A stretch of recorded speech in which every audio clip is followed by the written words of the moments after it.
Good afternoon from Groovy Eggs Farm. I'm Jeff. Today is Wednesday the 17th. Yep. Rained.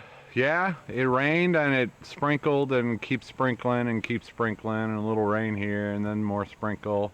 And it's sprinkling right now. So low 80s, 82 was what I saw.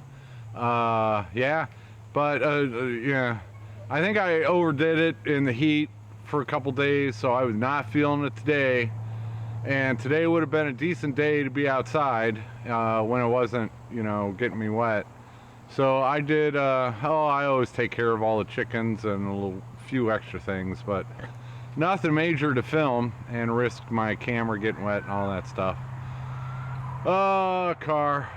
What I did do is make a quick trip to town for some chicken feed and hit up the hardware store.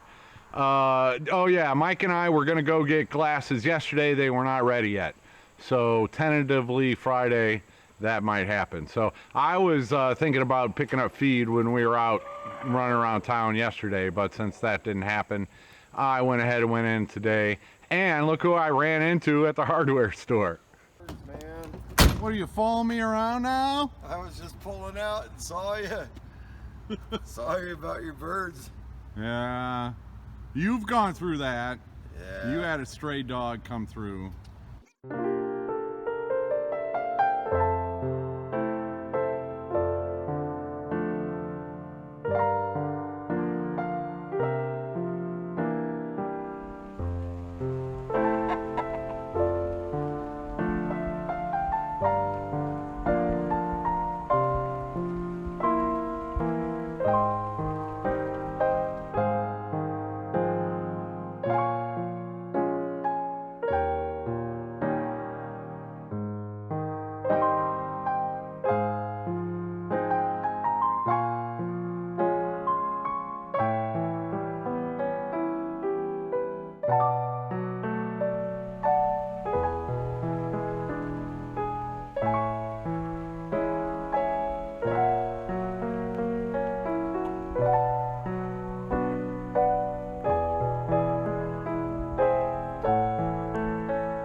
Hey, Brett from Tiny Farm Nuggets. Yep, he saw me pulling in, so they stopped, and he actually went in and helped me do some shopping at the hardware store. So that was cool. Which brings me to a topic that I think I'll address since it's recent events. They have puppies. Why don't I just get a dog? Why don't I just get a dog? It'll chase the raccoons off. It'll chase the stray dogs off, and dogs are all good all the time. They never do anything bad. All right, there's about 20 reasons why I'm not just going to go get a dog. And the biggest thing is if I'm going to get a dog, I want to be a responsible dog owner. I don't want a dog that's running all over the neighborhood, causing trouble. I don't want a dog that's chasing every car going down this road behind me. I want to be a responsible dog owner. And that's why I have never owned a dog in my entire life. Never had a dog. Thought about it. I think about it now. But there are just too many bad examples out there. And just from my observations as not being a dog owner, for livestock, you want to get the right breed. You don't just, you're going to have a better chance of them guarding your livestock if you get the correct breed for that. And, if you just get mutts, then it's a roll of the dice. It's a gamble. And no matter what, you're gonna have, so that's the selection of the dogs. I'd love to get a Great Pyrenees. I've only got an acre and a half here. I do not have it fenced in, and Great Pyrenees are they're big dogs, and they really need more land to to maintain and call their territory and patrol and do their jobs. And a lot of these working type dogs, they're not happy if they're not doing their jobs. But anyway, it says the guy who's never owned a dog. And there's a very good, I was not you know, in an apartment, no, I couldn't do that. I'm kind of a softie for animals. You know, I'm the father of cats after all. So I was living in apartments. That's not good for a dog unless you're getting the, you know, anyway. So it's just, is this the right time and the right situation and the right property? And for me, it's just no. Any dog is going to need training, and that is a lot of time. Any dog is going to need a cost. You know, it's part of my family if I'm going to get a pet, and that means if there are problems, I'm taking it to the vet, and that requires money. So dogs are not free. Their food and vet bills and, you know, all of that stuff is not free. So it's a lot of time, a lot of research and a lot of training. You might need training collars for the dogs, and there's a lot of expense there. And just getting any old dog, there's a lot of risk, because I've seen so many times it's the family pet that gets to the chickens. And that's just, yeah. So your best bet to avoid that happening is get something like a Great Pyrenees, like Mama V has. And a bunch of other homestead channels have Great Pyrenees or Great Pyrenees Anatolian mixes. And so, yeah, I want to be a responsible dog owner when I get one. I would love to have one. Also, with my style of raising these chickens, they get out of the fences. And so, yeah, you want a dog that you can absolutely trust. I've got a little one running around right now, a little ankle biter, can squeeze through. So they will get out, and so I got to make sure it's the right dog. So that's why, yeah, the livestock guardian dogs, people who have them, I've seen them working in action, VW Family Farms. Yeah, and a lot of them out there. I'd love to have a Great Pyrenees, but I'd also love to have more land. You know, one of the big things, my property is not fenced in. So that's a big thing right now, is keeping them on my land, which a responsible dog owner should do.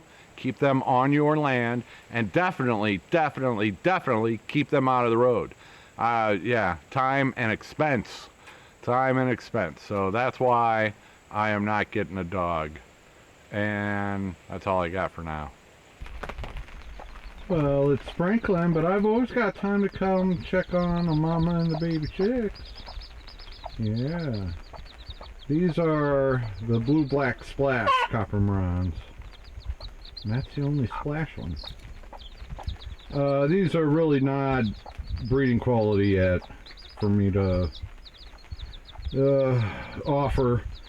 Other than they do lay some nice brown colored eggs, but they have a mossy feather color, which is not good for Morans, and so, but they are good for olivators. But I am breeding some of these this year just to see how they turn out. Maybe I'll start getting figure out how to take care of that mossy feather stuff. And then maybe next year. These I would not want to crossbreed. They do produce blue, black, and splash. If you made a blue copper marans rooster to a blue copper marans hen, 25% will end up white with black specks. They call it splash.